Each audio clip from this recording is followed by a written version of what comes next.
My name is Tiffany, and I would love for you to empathize with me. How did you find poetry and what does it do for you? That's a fun question just because the first poem I remember writing was called I Cry Blue. And well, no, that's the first poem I like really felt proud of. Like I wrote a poem, want to hear it kind of thing. Um, I was 13 and I had a crush on this guy that moved away. So my heart was broken, right?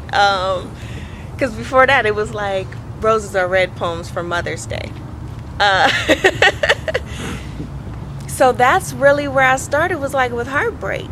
And I think I got into the habit of, this is what poetry is for. It's for my sad feelings. It's for my love feelings. You know, it had to do with, I don't even know if I can call those relationships, but feelings, right? Emotions that I had about someone. And then eventually it evolved, and I felt like by the time I got to OU and saw like spoken word and poetry in action for real, I was like, oh, it's more than just I'm in this sad place. Like, it's a message. Like, you can actually do stuff, impact people, inspire people. And so that's where it really evolved. I was around like 19 when I did my first like spoken word piece that I still do to this day, that I was really, really proud of, because it felt more like something that was channeled through me more so than something that was cultivated out of an emotion. So I believe that poetry, for me, and spoken word is an opportunity to share how you feel, but it's also an opportunity to evoke feelings, to like share something with someone else that can move them toward a new thought or a different action or even hope or encouragement. Are you comfortable with sharing that poem? Oh my gosh. Do we have time for that? Yeah, sure. Actually, just thinking about it is bringing back a lot of emotion, because I've shared it in spaces and shared it in ways that like meant a lot to me.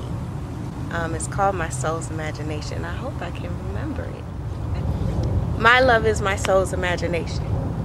So maybe you can imagine my soul daydreaming of a world where love is real, overstepping the boundaries placed on it by fear. In my world, love is more than something you feel.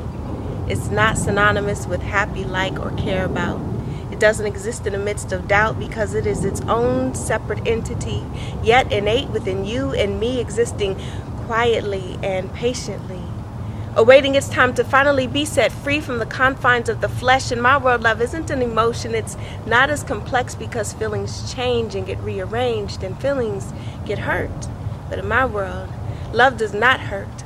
Love remains the same, and it is presented as a gift, not a gift exchange.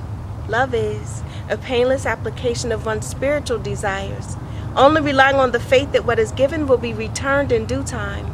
Love is not a pet or yours or mine, but it is untamed, seeking whom it may inspire, and wild like fire as the candle lit, with your heart as the wick, melting away to change into a purer, more natural form of vapor. Though you can feel it as if it were a tangible solid, it only speaks the language of the spirit in unknown tongues difficult to interpret. See, no bare man can understand without the helping hand of a guide who is all-knowing, all-seeing, and forever flowing like an invisible fountain, cleansing you and me. Love is that divinity that we can't see, and it expresses itself unconditionally. So don't try to define it or describe it or place it into some neatly wrapped box with bow and ribbon called expectation. Give love room for expression, room for expansion. Beyond using love for lack of a better word, it's more vast than that. Beyond candy and flowers and cute notes on my pillow, love isn't that shallow. You can't wade in love, placing one toe in at a time. You must be submerged in it. Submit to it. And love is not blind, but it's innocent, like a child, not knowing any better. Love just loves for its own sake without question.